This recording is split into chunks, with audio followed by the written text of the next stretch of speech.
Well, hey, there we go. Mute the TV really quickly. Can't find the mute button. This is awkward. Found it. Fuck off, Ashley Williams. So, just a really quick one, like the title obviously says, just my opinion on the signing of Nolito for Man City.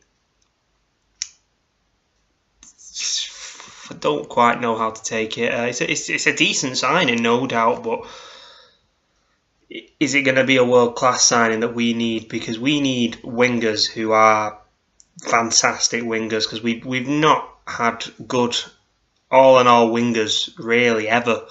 Navas was a great player, served us well, but he wasn't world-class. He wasn't creating the chances the way that we want our wingers to do. He didn't really get any. He got one goal last season in something like 52 games, which for a winger is really poor. They should at least be getting a few goals, really, for the position they're playing. He wasn't really creating the chances. You didn't really see him making the good crosses.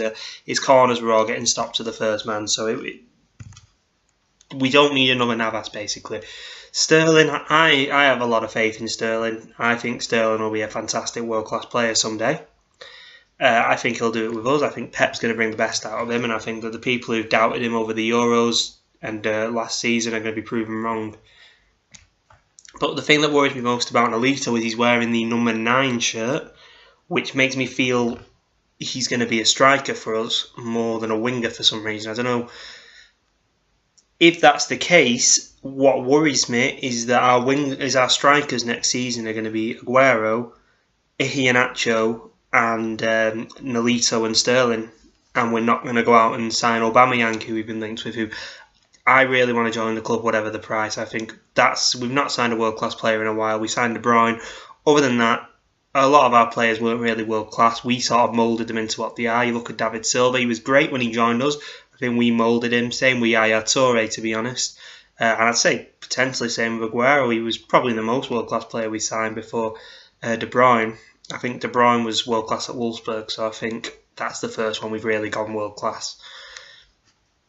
I think world-class is a word that you can't really throw around too much anymore, because you get players like, just, I don't know, to think of one.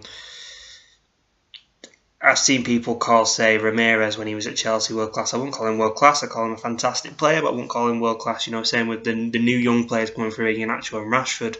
I wouldn't call them world-class. I call them good players, but I wouldn't call them world-class yet. So for me, the Nolito signing, obviously Pep joined this morning as well, which is fantastic. I'm really excited to see what happens.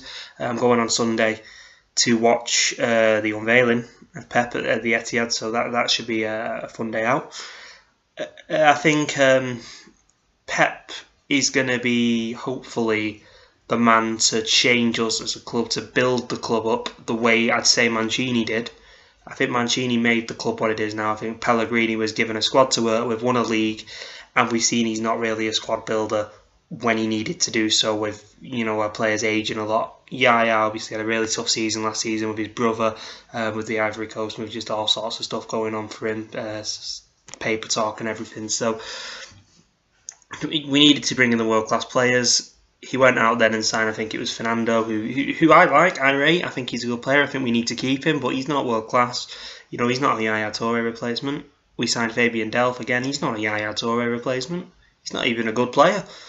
He played decent last season when he played for us, but I wouldn't keep him if I was Pep, put it like that. So yeah, my main worry now is that Aubameyang won't join the club, which I really hope he does. I'm worried that potentially, even if he doesn't, we might not get Sane now, who I think could be a top player for us. Young, fast, describing Sterling there when you actually think about it. But I think he could be a decent player for us, a player we could mould into as a potential superstar. And I think Sane and Sterling on the wings could have been Pep's big plan, with De Bruyne and Silva, who I don't think can start every game in the season anymore. So potentially Silva will be used as more a backup player, not necessarily backup, first choice, but with a reduced role to what he had under Pellegrini and Mancini. But I think, that's about all I really need to say. I'm just watching the Sky Sports coverage of Wales versus Belgium before it kicks off in a few hours' time. Gareth Bale is top scorer, no way, followed by John Griezmann, followed by Ronaldo. Not a single England player on the list. Gotta love it. Graziano Pella. I don't remember him scoring. But yeah, I think for me, Nolito's a good signing. I'm hoping that it won't put us off going for the world-class targets, because I don't know anything about Nolito. Nolito might be the best player in Spain. At the end of the day, it's hard to judge Spanish players because all you hear about all season is Ronaldo, Bale, Messi, Neymar, Suarez. You don't really hear anything about the Celta Vigo players. So Celta Vigo got into the Europa League and I can't name any of their players. So maybe Nolito got them there, as the way people are saying. If so, maybe we have got a fantastic signing. 30 million is not too bad. Can't complain too much. It's just, like I say, I just really hope this doesn't stop us going for the world-class targets. But there's nothing more I really need to say. So thanks a lot for watching. You enjoy the rest of your day.